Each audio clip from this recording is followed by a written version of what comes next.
嗨，大家好，我是 Jolo， 今天就讲一下 Seventeen 的 MBTI。我频道内容是关于追星你可能不知道的各种好事，如果感兴趣的话，记得不要忘了按下订阅键，开启小铃铛哦。就来 say。不知道大家是不是觉得艺人普遍都是外向的 E 人呢？我个人以前是这么认为的啦，毕竟要站在舞台上或者是镜头前展示自己，对身为 I 人的我是有那么点困难的。MBTI 这2年非常流行，尤其是在韩国，它是跟你吃饭了吗有着相同比重的打招呼关键词。如果有不了解的观众，我这里简单介绍下。Myers-Briggs Type Indicator。MBTI 是一种性格分析的心理测试，从4个维度扩展开来，每个维度有2种不同的极端，分别有内向 I 和外向 E， 感觉 S 和直觉 N， 思维 T 和情感 F，判断 J 和知觉 P， 通过组合这些字母，就会产生16种不同的性格类型。像 Jolo 本人就是 ISTJ。而今天 Jolo 主要想聊一下 I 和 E， 也就是内向和外向的不同表现。主人公就是疯人团代表 Seventeen。全员看起来似乎都很外向，但他们的 E 人只占了5位，剩下的8%全部都是 I 人。看到这个比例震惊到了我，原来内向的人也是可以登上世界舞台，成为巨星的。因为大型团实在人数有点多，这个内容我会分成2期来分析。这期介绍的成员是确定型的 I 人和 E 人，总共介绍3组成员，每组成员里都会有 I 和 E 的对比。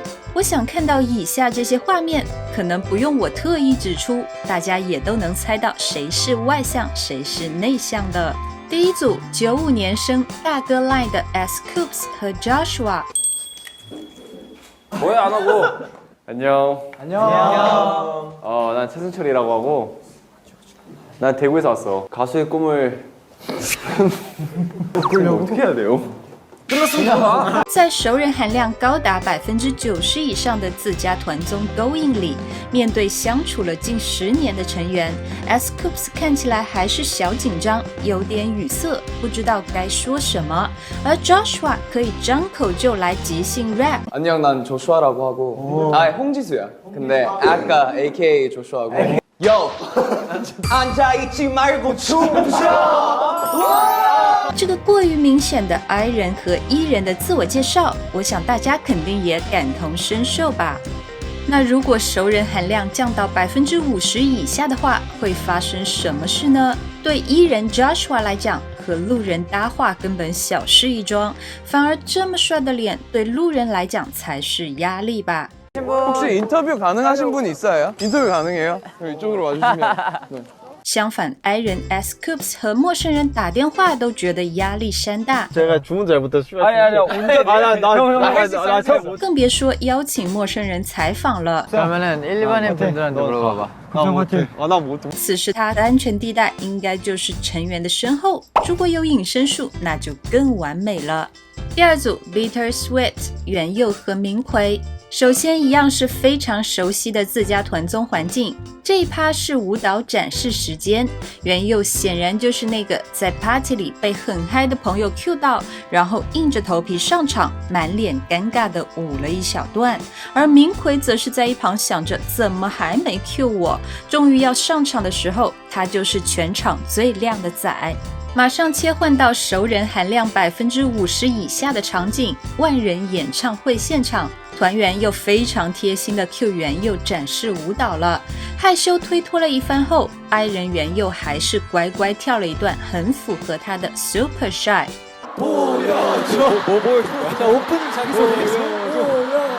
뭘 보여줘? 전시잖아요. 모른 척하세요. 자, 5, 6, 7, 8, 슈퍼 샤이, 슈퍼 샤이, 노노다도다. 那么 Q 到明奎的时候，虽然他好像满脸写着“大家别搞我了吧”，但跳舞的表情和 pose 根本就是在说“大家都看我有多 sexy”。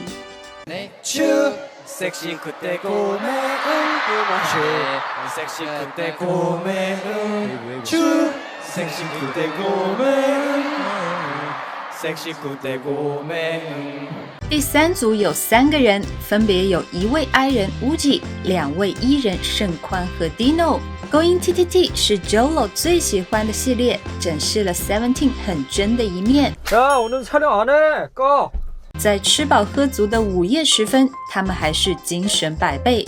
此时的 E 人盛宽和 Dino 竟然还可以 K 歌。3天3夜的3更半夜，看看此时坐在角落里的 I 人 Woozi， 虽然没有去睡，但也蹦不动了。孩子们，我看的都累了。Seventeen 13人集体出门录综艺，可是非常珍贵的。不知道有没有人是看了最近出差15夜 Seventeen 篇入坑的呢？在音乐 quiz 环节，身为制作人的 I 人 Woozi 不但一题都没答对，而且屁屁从未离开过凳子。而2个 E 人盛宽和 Dino 不但抢答很积极，而且舞蹈 cover、情景剧表演一个都没有落下。其实不管是 I 人还是 E 人 ，Seventeen 和成员在一起相处的时候，就像家人一样自在轻松，没有特别内向的感觉。但当出门在外遇到不熟悉的环境和陌生人，一些 I 的本性就会显露。不过这些全属我个人意见，我看到的和你们一样，都只是镜头前的他们，可能私底下会有不同的面貌，我们就只是娱乐，看个开心就好。欢迎大家在留言区分享自己的看法，下期就会讲剩下的 MBTI 性向不明的成员们。喜欢我的内容的话，不要忘了按赞分享，我们下期再见喽，拜。